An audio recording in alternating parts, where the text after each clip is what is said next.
Alhamdulillah kita masih diberi kesehatan, masih diberi kesempatan. Walaupun dalam keadaan yang berbeda dari biasanya. Jadi ini adalah pembelajaran yang baru. Jadi kehidupan pembelajaran new normal. Pembelajaran tetap berjalan, akan tetapi protokol kesehatan itu juga harus diperhatikan. Kalau nggak ada yang pakai masker, tak suruh keluar kan. Oke, anak-anak sekalian, alhamdulillah pada pagi hari ini kita masih diberi kesempatan untuk bertatap muka dan kayaknya ini alhamdulillah bisa hadir semua. Bagaimana kabarnya hari ini, sehat? Ya. Ada yang greges?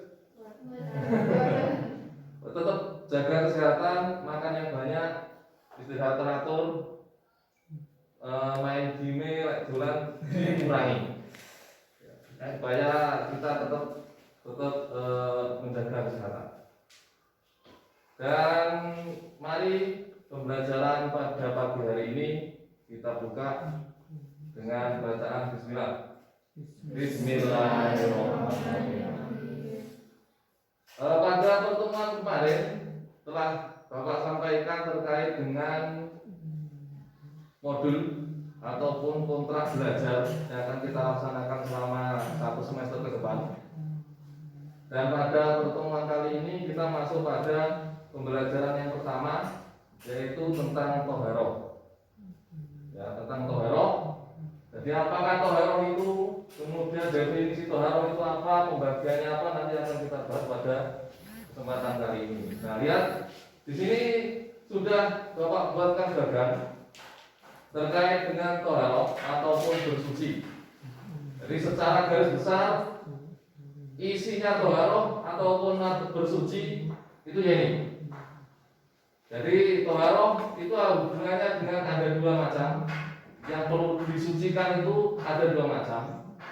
Yang pertama adalah hadas, yang kedua adalah najis. Nah, sebelum kita masuk ke sini, satu hal yang perlu diketahui bahwasanya kenapa kita harus mempelajari toharoh atau bersuci. Ada yang tahu? Tidak ada. Kenapa kita harus mempelajari toharoh ataupun bersuci? Semua ibadah kita, karena kita orang Muslim, berarti kita melaksanakan ibadah sesuai dengan ajaran umat Muslim. Ibadah kita akan sah ketika kita bersuci, dalam keadaan suci. Nah, dalam keadaan suci itu berarti yang disucikan itu ada 2 hal. Ya, yang disucikan ada 2 hal, hadas dan najis. Ini akan kita bahas nanti. Hadas itu apa? Kemudian najis itu apa? Hadas dibagi menjadi 2, ada hadas besar, ada hadas kecil. Jadi ada yang gede, ruangan ini ada yang kecil. Nah, apa ini sebenarnya hadas besar dan hadas kecil? Kemudian najis itu ada 3 hal, mukhaffafah, mutawassithah, dan mubalaghah. Panganan apa kuwi? Dan nanti akan kita bahas. Kemudian hadas setelah besar dan kecil, kemudian ada wudu, kemudian tayamum mandi dan tayamum lagi. Kalau hadas kecil, cara bersucinya dengan wudu dan tayamum. Hadas besar, mandi dan tayamum. Ini apa yang membedakan? Nah, ini yang akan kita bahas nanti. Kemudian najis, mukhaffafah, mutawassithah, mubalaghah. Cara bersucinya dengan air bersih, batu, kayu, daun dan kertas. Itu secara garis besar. Nah, nanti yang akan kita bahas. Yang pertama, menurut bahasa toharoh itu adalah bersih atau suci. Sedangkan menurut istilah melenyapkan sesuatu yang ada di tubuh pakaian, tempat yang menjadi hambatan pelaksanaannya sholat ibadah. Karena toharoh ini adalah kunci supaya ibadah kita nanti sah dan diterima oleh Allah. Maka dari itu setiap ilmu fikih itu pasti pertama kali bab yang diajarkan adalah toharoh. Dalilnya sudah jelas, Al-Baqarah Quran surat Al-Baqarah ayat 222. Ini coba Irfan silakan dibaca. Bismillah dulu dong. Bismillahirrahmanirrahim. Innallaha yuhibbul tawwabina wa yuhibbul mutatahhirin. Artinya Sesungguhnya Allah mencintai orang-orang yang bertaubat dan orang-orang yang mensucikan diri. Nah, ini adalah dalil yang menjelaskan tentang toharoh. Dan nomor 2 adalah hadis Nabi. Ya, hadis Nabi. Santi, silakan baca Santi. Coba. Bismillahirrahmanirrahim. Saya baru Allahu sholatu biloiri. Sholatan Biloiri tawwan. Artinya Allah tidak menerima salat seseorang yang tidak dalam keadaan suci. ini adalah hadis yang menjelaskan tentang toharoh. Jadi yang atas itu Al-Quran, yang bawah adalah hadis. Pembagian toharoh tadi di awal itu sudah saya sampaikan. Ya, sudah saya sampaikan. Toharoh dibagi menjadi 2. Yang pertama adalah toharoh batiniah, yang kedua adalah toharoh lahiriah. Jadi yang kita sucikan itu selain badan kita itu juga rohani kita. Jadi liyane klambi, kemudian mungkin meja, kursi dan lain sebagainya, tapi batin kita juga harus disucikan. Kalau batin, bagaimana cara mensucikannya? Cara mensucikannya adalah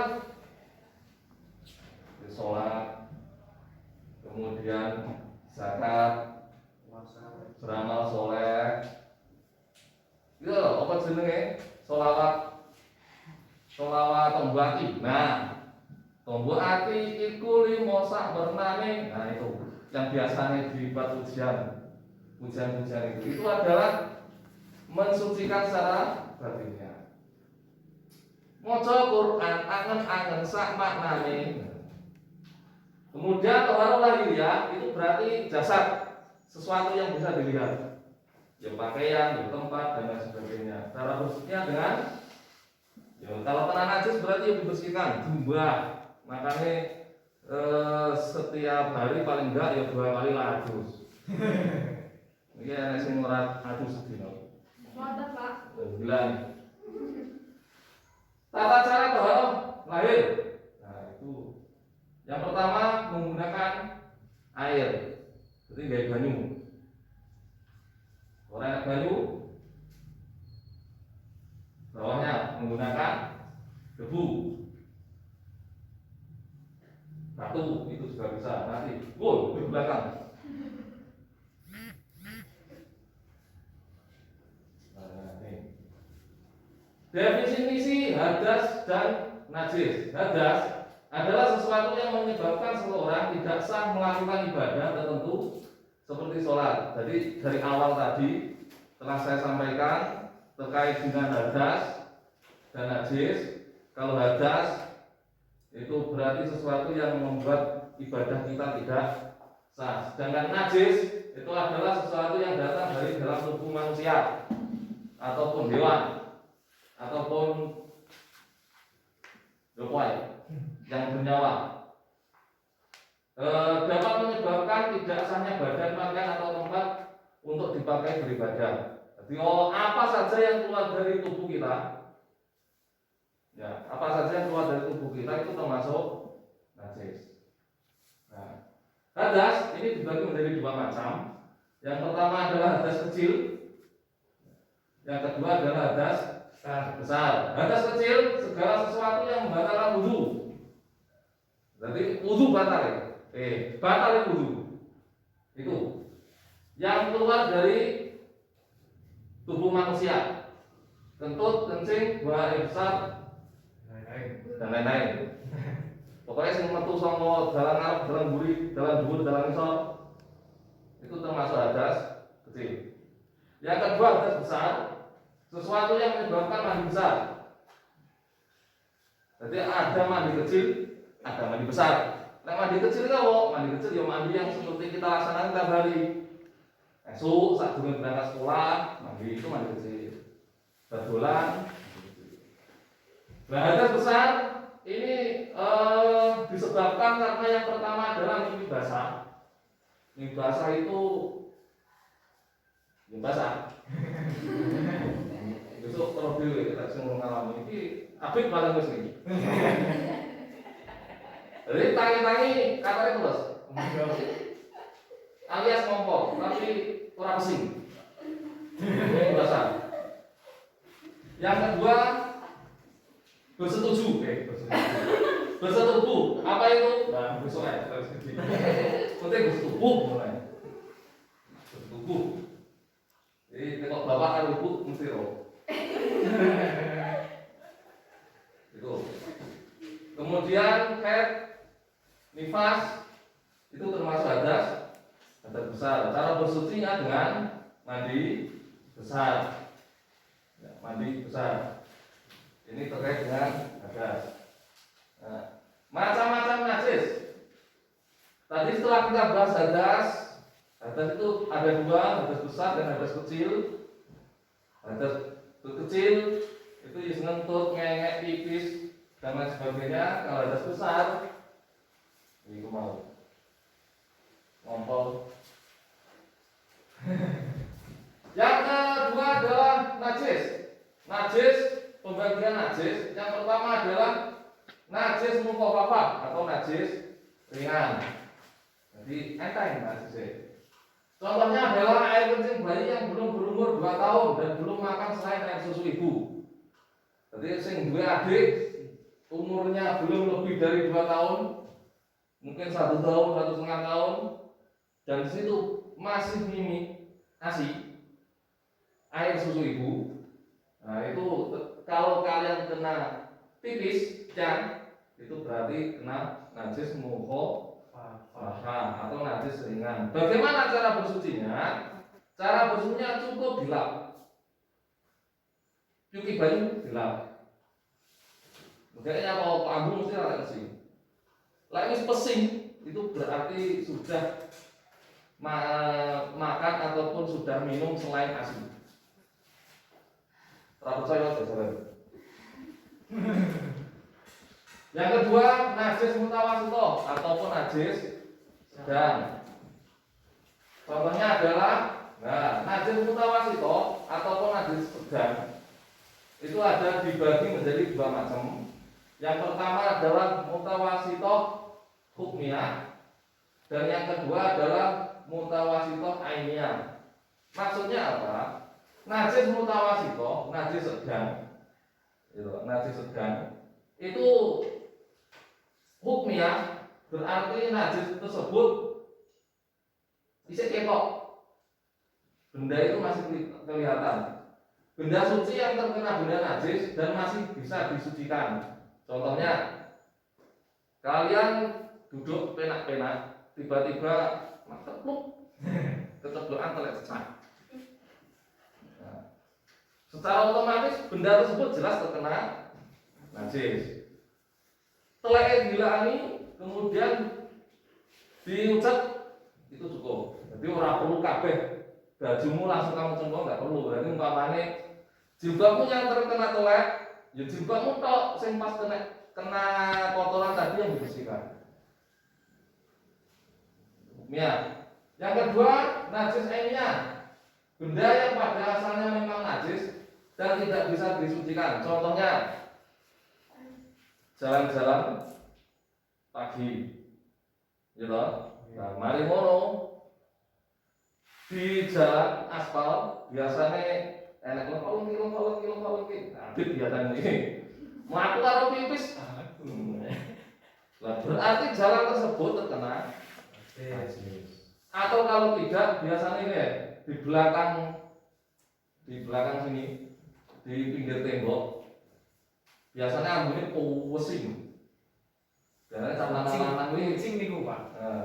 biasanya celana lanang kalau buang air kecil rasa seneng gede langsung ke belakang. Nah, berarti tempat tersebut itu terkena najis.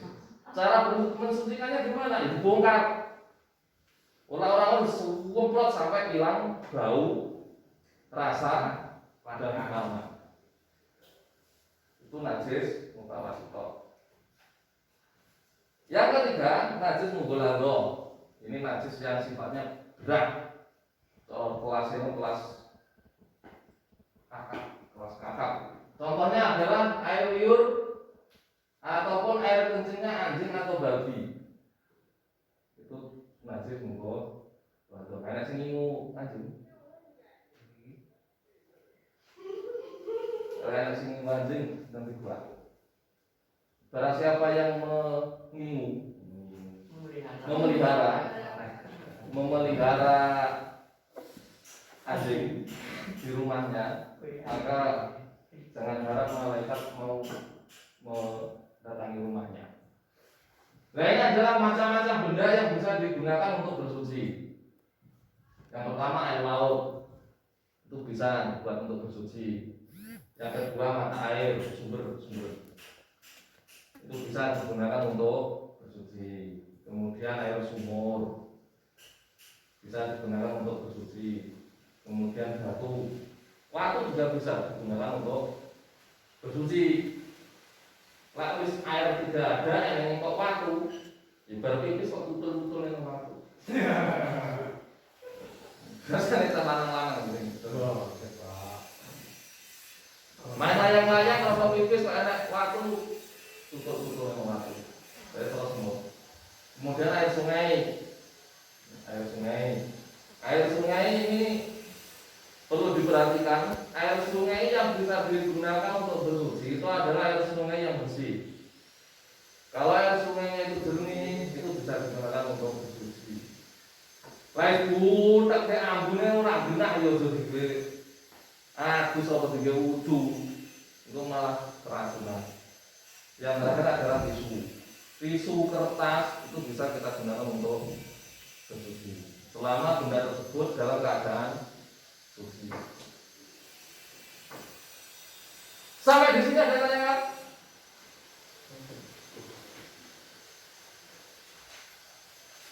Mungkin ada hal-hal yang belum bisa ditanyakan? Tidak ada? Oke, kalau tidak ada, ini Bapak ada kuis. Ada kuis. Nah, ada tuh. Nah, ada kuis. Nanti siapa yang bisa menjawab akan saya kasih hadiah. Hadiahnya rahasia. Yang penting itu jawab. Siap? Nah, soal yang pertama yang bisa langsung angkat tangan. Apakah perbedaan bersih dan suci?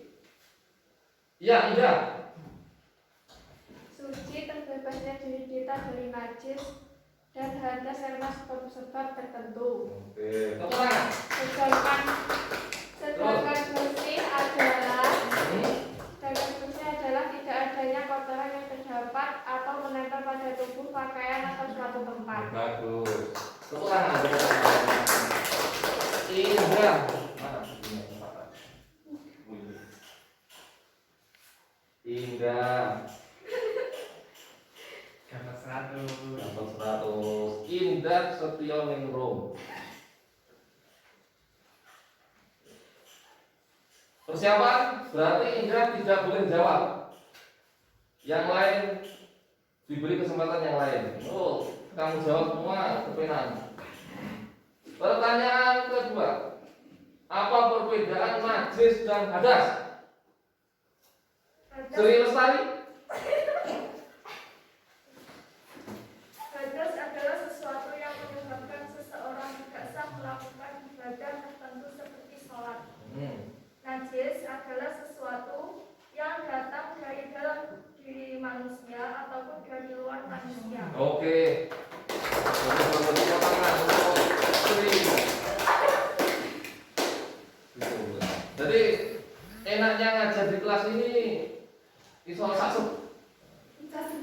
Jadi sekali dijelaskan, ya, sekali diberi materi bisa langsung paham.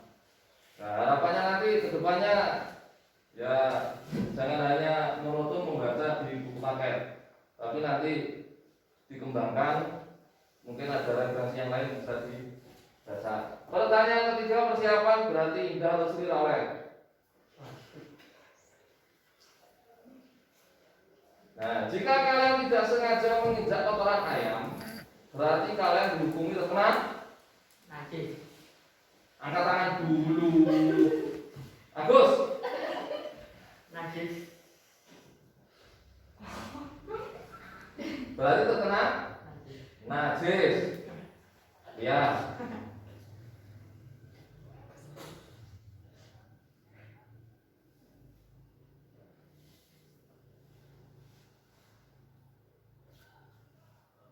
Berarti kalau kotoran itu termasuk terkena najis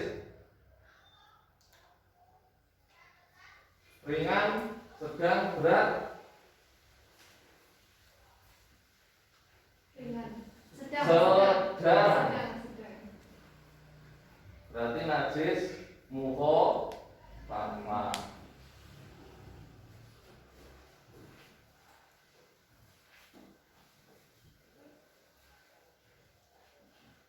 Pertanyaan keempat. Ada berapakah macam-macam najis? Ayo. Ada 3. Satu. Mutawasito, Mhm. Mufafa, Walado. Mugolado. Tepuk tangan untuk Ayu.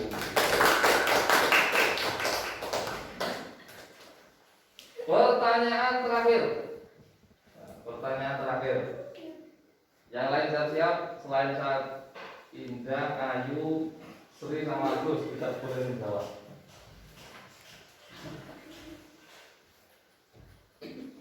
Lafalkan ayat Al-Quran surat Al-Baqarah ayat 222 tentang toharoh.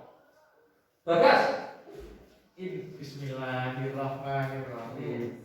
Innallaha yuhibbut tawwabina wa yuhibbul mutatahhirin. Nah, tepuk tangan. Artinya. Sesungguhnya Allah menyukai orang yang cepat dan menyucikan diri. Oke, bagus. Tepuk tangan. Tepuk tangan untuk kelas 207A. Oke. Ini tadi banyak apa namanya penjelasan mulai dari awal sampai akhir, dan harapannya nanti setelah materi ini bukan hanya di kelas saja, tapi nanti bisa diaplikasikan, bisa dipraktekkan di rumahnya masing-masing. Dan untuk tugas portofolio sebagai bahan pengembangan, nanti silakan dibuat kelompok. Nah, ini langsung saja ditunjuk. Berarti dua-dua, kelompok 1, kelompok 2, kelompok 3, kelompok 4. Silakan didiskusikan. Yang pertama adalah jika ada anggota keluargamu membersihkan najis, pertanyaan apa besar? Apa yang kamu lakukan? Oke, tak tambahnya.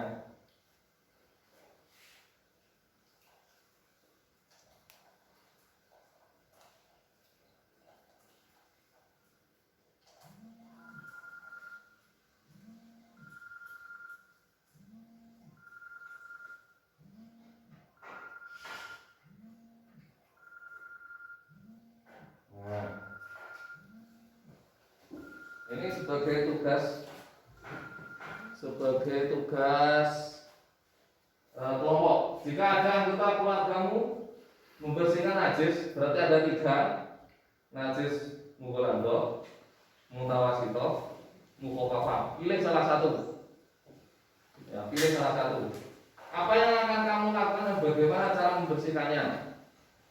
Silakan didiskusikan. Berarti usahakan masing-masing kelompok nanti beda. Ada yang najis mutawasito, ada yang najis munggo. Yang kedua, tulislah sedikitnya 2 ayat Al-Quran yang memaparkan tentang kebersihan. Tulis beserta artinya. Jadi silakan nanti lihat di buku paket ataupun di Al-Quran yang membahas tentang toharoh, yang membahas tentang kebersihan. Cari 2 ayat Al-Quran, silakan ditulis kemudian beserta artinya. Yang ketiga, tugas ditulis di buku tugas dan dikumpulkan pada waktu tatap muka yang akan datang, pada waktu yang minggu depan. Itu silahkan nanti didiskusikan pada waktu jam istirahat, kemudian ditulis di buku tugas. Minggu depan kita presentasikan di masing-masing kelompok. Saya kira itu pertemuan kita pada kali ini. Dan sebelum diakhiri mungkin ada pertanyaan? Tidak ada? Kalau tidak ada, pesan Bapak, barang siapa yang keluar untuk mencari ilmu, maka ia berada di jalan Allah hingga ia pulang. Jadi walaupun kalian niatnya golek ilmu, tolak ilmi, tapi orang sampai sekolah, berarti ya orang itu tolak ilmi. Jadi seandainya kalian berangkat dari rumah, metu sama omah, niatnya bismillah aku golek ilmu, ketika nanti di jalan kalian terjadi sesuatu atau naudzubillah misalkan ada yang kesandung baru terus meninggal, berarti kalian termasuk mati syahid. Berarti niatnya adalah mencari ilmu. Maka dari itu dimanapun berada, artinya diain bismillah tolabul ngilmi. Saya kira itu yang bisa saya sampaikan, dan mari kita tutup pembelajaran pada pagi hari ini dengan bacaan kafaratul majlis. Bismillahirrahmanirrahim. Subhanallahumma wa bihamdika asyhadu an la ilaha illa anta astaghfiruka wa atubu